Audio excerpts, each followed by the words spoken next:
and Kanyakumari region of India.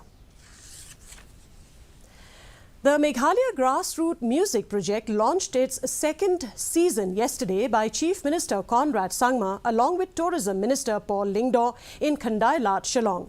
The MGMP is a collaboration of Meghalaya Tourism Department and the Meghalayan Age. The project is slated to kick off from next week and will be reaching out to every district. Speaking on the occasion, Chief Minister Conrad Sangma said through the Meghalaya Grassroots project in the first season, around 1,600 performers performed in around 3,000 music events. Furthermore, the project aims to forge a profound connection between music and tourism, spotlighting the rich cultural heritage of Meghalaya.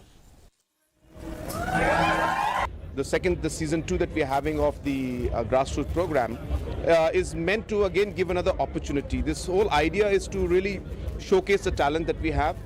As you know, through this program, the government funds 1,600 artists last year. We paid them to perform every day or every weekend in different locations. So we created employment out of musicians. By using the money, of course, that tourists are bringing in, taxes coming in, we are paying our musicians, they perform, we create jobs out of it. And that's how we're trying to create an industry and an economy out of music.